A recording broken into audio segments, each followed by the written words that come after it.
స్తోత్రం దేవుడి అందరికి వందనాలు. దేవుని మాట్లాడుతున్నాం కొంచెంసేపు. దేవుడు అందరూ నిన్ను విడిచిపెట్టినా కానీ దేవుడు విడిచిపెట్టే దేవుడు కాదు.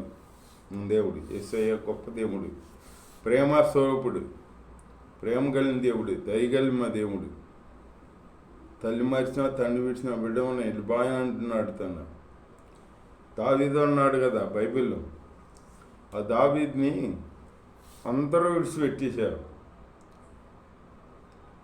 ఆఖరికి తల్లిదండ్రి అన్నదమ్ములు కాడ విడిచిపెట్టేశారు. విడిచిపెట్టేసి దావీదు ఎందుకు పనికిరావడం ఉండని, అసలు దావీదు పేరు బైబిల్లో పెద్దగా వీళ్ళు పట్టించుకోలే. అసలు 7 కొడుకులే అని ఉంది అని 8వ వాడు దావీదు. కానీ ఆయన దావీదు మరుగైపోయాడు అన్నమాట. ఎప్పుడు అసలు వీళ్ళే కనపడతారు 7 కొడుకులు అని ఎస్ఐకి చెబుతారన్నమాట. ఎక్కడో ఒక్క ఆట మట్టుకి 8వ వాడు దావీదు అని చెబుతాడన్నమాట. ఎక్కడ దాకా ఎందుకు, సమయాలు అభిషేకిస్తా వచ్చినప్పుడు ఈ కొడుకులు ఎందరూ అంటే 7 అని చెబుతాడు. 7 అని చెబుతాడు. ఇంకెవరన్నా ఉన్నారా నీకంటే 7 అని చెబుతాడు అన్నమాట. ఒకసాట ఉంటుంది 8 అని, 8వ వాడు దావీదని. అట్లాగే ఎవ్వలో నిన్ను కన్నా తల్లిదండ్రి విడిచిపెట్టినా కానీ దేవుడు విడిచిపెట్టడు. బంధువులు విడిచిపెట్టినా కానీ, స్నేహితులు విడిచిపెట్టినా కానీ, ఎవరు విడిచిపెట్టినా కానీ దేవుడు నిన్ను ఎడబాయుడు. ఇక తోడుగా ఉంటాడు, ఎంతటి కాపాడుతాడు అన్నమాట.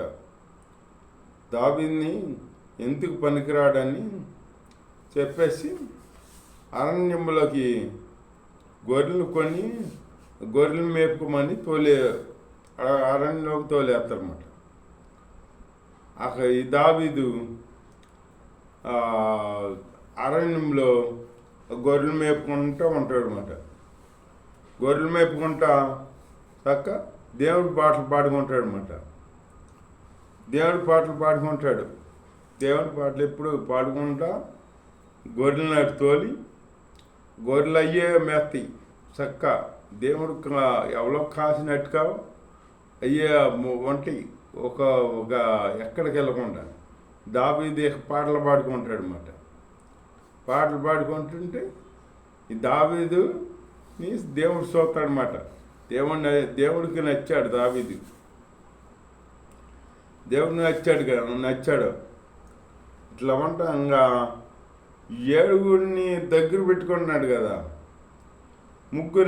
పెద్దవాళ్ళు ముగ్గురినేమో సౌలు సైన్యంలో చేరుతాడు అన్నమాట. ఎస్సయ్య 3 కుమారులు బలవంతులని సౌలు సైన్యంలో చేరుతాడనమాట. ఈ దావీదునేమో అరణ్యంలోకి తోలేస్తాడు. తోలైతే ఒకసారి వీళ్ళు సౌలు సైన్యంలో ఉండగా వీళ్ళు ఎక్కడికో యుద్ధానికి వెళ్తారన్నమాట. వాళ్ళు వెళ్ళి 2-3 రోజులు అయిపోద్ది. అలా అదలేదని దావీదు వస్తే ఇంటికి దావీదుని అంటాడు, నీ అన్నలకి ఈ అన్నల జాడ లేదు, వెళ్ళారో రాలేదు, మరి ఎక్కడున్నారో ఏంటో తెలుసుకుని రామని పంపిస్తాడనమాట. వెళ్ళేటప్పుడు ఈ జున్నుగడ్డలో ఇవన్నీ పట్టుకెళ్ళు అలాగ ఆహారం అని చెప్తాడనమాట. చెప్తే అప్పుడు పట్టుకెళ్ళి వెళ్తాడు. అటు అడుగుతా వెళ్తుంటే ఎక్కడా లేరు, ఎక్కడో ఉంటారన్నమాట ఒకసాట. అక్కడ చూస్తే జనం గుంపు కూడి ఉన్నారు. ఏంటి ఆ గుంపు కూడా ఉన్నారు జనము అని వెళ్తుంటే మాటలు వినపడతాయి అక్కడ. అప్పటికి 3 రోజులు నెల నెల నెల అవుతాం 3 రోజుల నుంచి అక్కడికి గొలియాతు సవాల్ చేస్తున్నాడు. మీకు మాకు యుద్ధం ఎందుకు, ఓ పని చేద్దాం, మీ తరపున ఒకడు రాయండి, మా తరపున నేను వస్తాను, నన్ను జయించారనుకో మేము మీకు బానిసలు అవుతాం, నేను జయించానుకో నాకు మీరు బానిసలు అవ్వాలి మాకు అని చెబుతున్నాడు అనమాట. అని సవాల్ చేస్తుంటే ఆ గొలియాతను చూస్తే ఆజానబాబుడు 6 జానుడు ఉంటాడనమాట.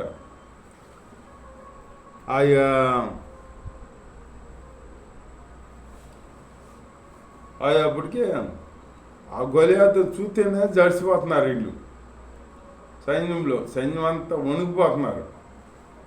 సౌలు కాడ భయపడుతున్నారు. రాజు భయపడుతుంటే అప్పుడు వచ్చాడనమాట. దావీదు వస్తుంటే కేకలు వినపడతాయి. మీరు మా దేవుడి బిడ్డలు అయితే నాతో తలపడండి, ఒకరిని రాయండి, నన్ను గెలవండి, నన్ను గెలిస్తే మీకు మేము బానిసలు అవుతాం, నేను గెలిచానుకో మాకు అందరికీ మీరు బానిసలు అవ్వాలి అని చెబుతున్నారు. అసలు ఆ గొలియాతుని చూస్తేనే ఇలా వణుకొచ్చేస్తుంది. దావీదు వెళ్ళేటప్పటికి ఆ మాటలు వినపడుతుంటే దావీదు జీవం గల దేవుణ్ణి సైన్యాన్ని తిరస్కరిస్తాకి ఈ గొలియాతు ఏబాటుపోడు అని చెప్పేసి దావీదు కోపం వచ్చేద్ది. ఎందుకంటే ఆత్మ కలిగి ఉన్నాడు కదా, దేవుని ఆత్మ కలిగి ఉన్నాడు దావీదు. అందుకనే దేవుని నామాన్ని అవమానపడితే తట్టుకోలేక ఆన్లైన్లో అడుగుతున్నాడు అనమాట. ఆ గొలియాతుని జయిస్తే రాజు ఏం ప్రకటించాడో ఏమిస్తా అన్నాడో అని ఆన్లైన్లో అడుగుతున్నాడు అనమాట. ఆన్లైన్లో అడుగుతుంటే వాళ్ళు సరిగ్గా చెబుతారు. ఆన్లైన్లో అడుగుతా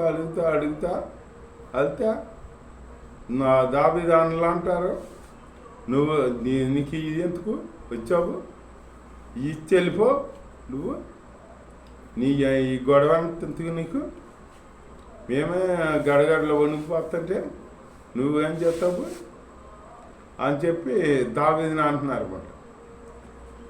నేనేం చేశాను, నేను ఊరికి అడుగుతున్నాను అంతేగాని అని ఆయన తప్పించుకుని మళ్ళీ ఇంకోసారికి వెళ్తాను. అట్లా అడుగుతా సౌలు రాజు దగ్గరికి వెళ్తాడు అనమాట.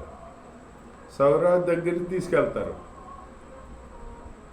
సౌలు రాజు దగ్గరికి తీసుకెళ్తే అప్పుడు రాజుని అంటారు, ఇగో ఈయన గొలియాతుని జయిస్తాడంట అని చెప్తే తీసుకెళ్తే అప్పుడు సౌలు అంటాడు, ఈతనాను అంటాడు అని, నువ్వు బాలుడువు, అతనేమో బాల్యం నుంచే యుద్ధ నైపుణ్యం కలిగిన వాడు, నువ్వేమో బాలుడువు, నువ్వేం చేయగలవా అని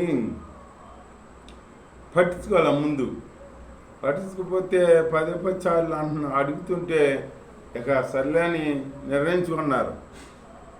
సర్లే పంపిద్దామని నిర్ణయించుకుంటే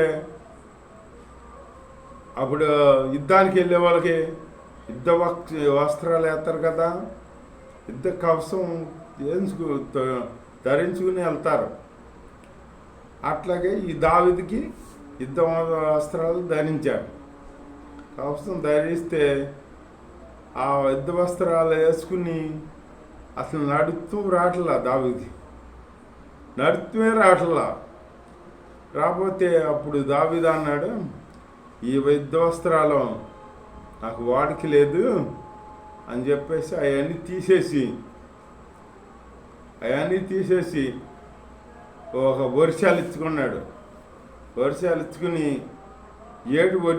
ఏటుబొడ్లోకి వెళ్ళి 5 రాళ్ళు నున్నటి రాళ్ళు ఏరుకున్నాడనమాట. 5 రాళ్ళు. అట్లాగే దావీదు మరి దేవుడు ఆత్మ కలిగి ఉన్నాడు కాబట్టి దేవుడు సైన్యాన్ని తిరస్కరిస్తున్నాడని కోపం వచ్చేసింది. వీళ్ళందరూ సైన్యం అంతా ఉన్నారు, బలవంతులే. మళ్ళీ గడగడ వణిగిపోతున్నారు అతను చూసి. వీళ్ళు ఏం చూస్తున్నారు? పై రూపాయలు చూస్తున్నారు వీళ్ళు, అతను శరీరాన్ని చూస్తున్నారు వీళ్ళు. దావీదు అర్థం చూడాల, అంతరంగ లోన చూస్తున్నాడు అనమాట. ఏమంతా అని చెప్పి జీవం గల దేవుడు నన్ను ఎన్నో విజయాలు ఇచ్చాడు. నాకు సింహాన్ని చంపుతాకి నాకు విజయం ఇచ్చాడు, ఆ ఎలుగుబంటిని చంపుతాకి వాటిలో ఒక్కడుగా అవుతాడు అని నాకు దేవుడు అప్పగిస్తాడు అని చెప్పి దావీదు యుద్ధానికి వెళ్తాకి రెడీ అయ్యాడు అనమాట. రెడీ అయ్యాడు కానీ ఈ అన్నలేమో ఒప్పుకుంటలా. అట్లాగే దేవుడు ఆత్మ కలిగిన వాళ్ళకే దేవుడి సైన్యాన్ని దేవుడి బిడ్డలు అంటే పాపం వచ్చేద్దన్నమాట.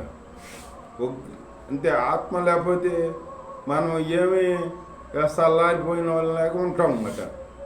మనం ఆత్మ కలిగి ఉండాలి, దేవుడి ఆత్మ కలిగి ఉండాలి. ఆత్మ కలిగి ఉంటే మనం దేవుని గణపరచగలం. దేవుని అవమానిస్తే మనకి వాళ్ళ మీద కోపం వచ్చేద్ది. అట్లాగా మనం దేవుని యందు మనం భయభక్తులు కలిగి దేవుడి ఆత్మ పొందుకుంటూ దేవుళ్ళో జీవించాలన్నమాట. అలాంటి జీవితం మనం జీవించాలి. దేవుళ్ళో ఇప్పుడు వచ్చామనుకో, దేవుణ్ణి అనుసరించి జీవించుకుంటున్నాం. మనం ఏమి లేకపోతే ప్రతిఫలం ఏముంటుంది? దేవుళ్ళో ఖచ్చితంగా భక్తి అయితే మనకు ప్రతిఫలం ఉంటుంది. దేవుడి వాక్యం దీవించుగాక. ఆమేన్. హల్లెలూయా. స్తోత్రం.